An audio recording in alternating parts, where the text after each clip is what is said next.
Mga kaibigan, may kwento ako ngayong gabi na gustong-gusto kong marinig ang inyong opinyon, kaya pakinggan muna ninyo.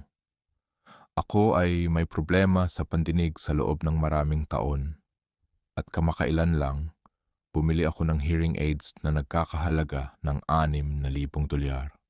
6,000 para makarinig ulit ng maayos. May pinsan ako, 25 taong gulang. Siya ang golden child ng aming pamilya. Maganda ang mukha, masaya, paboritong-paborito ng lahat. Palagi siyang nagjo-joke, nagpe-prank. Honestly, hindi ko siya gusto. Sa tingin ko, hindi siya responsable at sobrang childish. Kaya naman nung birthday party ng aming lola, habang nag-i-eat at nagdi-drink kami sa labas ng bahay, pinigilan niya ako, inangat niya ako. Sinabi ko sa kanya, seryoso, hindi biro, ilagay mo ako. Huwag, paulit-ulit. Pero itinapon niya ako sa pool para pagtatawanan ako, para masira ang aking buhok na kakagawa ko pa lang.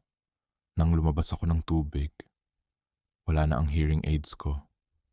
Sira, $6,000 nawala sa isang segundo. Nang sinabihan ko siya ng nangyari, sabi niya, "Ay, sorry, hindi ko alam na may hearing aids ka na." Whoops!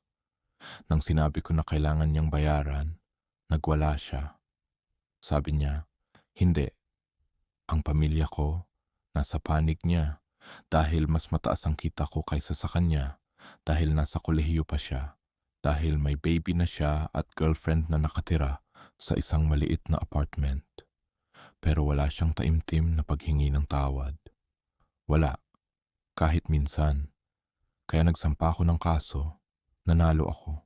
Hindi pa rin siya nagbayad, nagsampa ulit ako. At ngayon, kinukuha na ang 20% ng kanyang sahod bawat sweldo. Dahil doon, kailangan na niyang mag-work ng extra at mag-drop out ng kolehiyo para makabayad ng renta. Ang buong pamilya, galit na galit sa akin. Kaya ngayon, tinatanong ko kayo, tama ba ang ginawa ko? Oo, nakakaapekto ito sa kanyang anak at girlfriend. Alam ko yun.